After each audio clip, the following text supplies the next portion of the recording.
سلام دوستای عزیزم، به چنل خودتون خیلی خوش اومدین. امیدوارم هر جای دنیا که هستین شاد و پر انرژی باشید. اینجا محله تجریش تهرانه که پاتوق اصلی توریستاییه که به تهران سفر میکنن. دلیلش هم وجود بازار سنتی، مرکز خرید لوکس و امکانات خوبیه که این منطقه داره. امروز پنجشنبه است، اواخر اردیبهشته و هوای تهران خصوصا شبها خیلی خنک و معتدله. مثل همیشه تا آخر ویدیو همراه من باشید و ممنون میشم اگه با لایک ویدیو از من حمایت کنید و به هم انرژی بدید. از همتون ممنونم.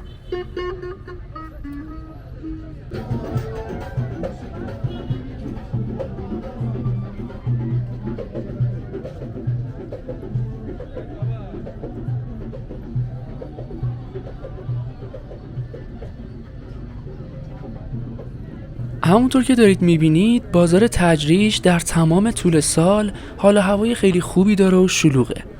تو این ویدیو به بازار سنتی تجریش میریم و قرار کلی محصولات رنگارنگ و جذاب و تماشا کنیم و قیمت یه سری محصولات رو هم بهتون بگم.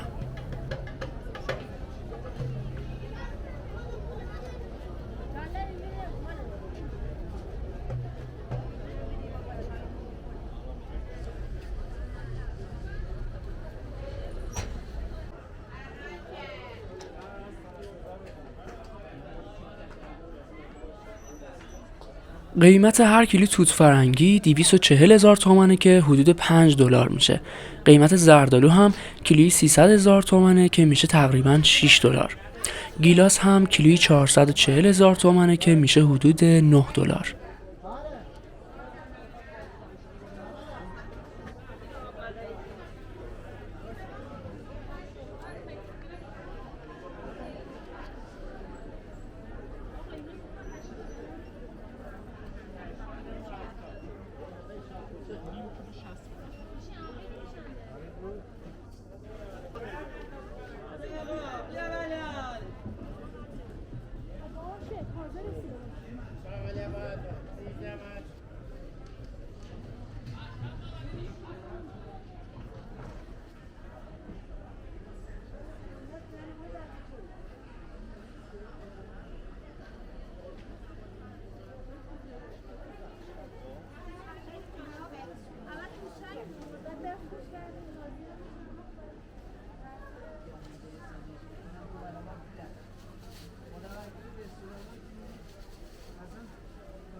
چه انداخته؟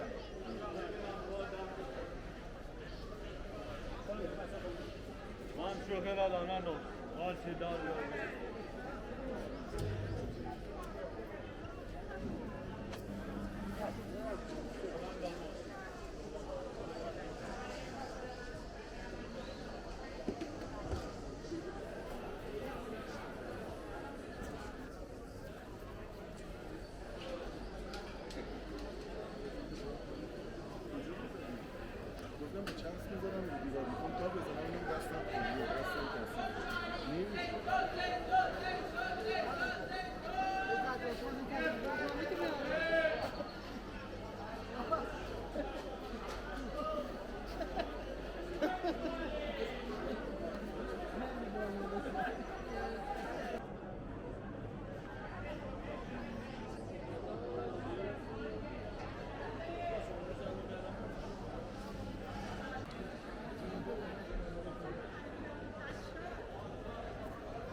قیمت آجیل از 480,000 تومان هست تا حدود 700,000 تومان که میشه حدود $10 تا $14.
اینجا مرکز خرید قائم تجریشه که یکی از قدیمی ترین مراکز خرید تهران محسوب میشه. تنوع اجناس زیادی داره و کالاها قیمت‌های خیلی خوبی دارن. لینک ویدیوی کامل این مرکز خرید رو بالای صفحه میذارم که تماشا کنید.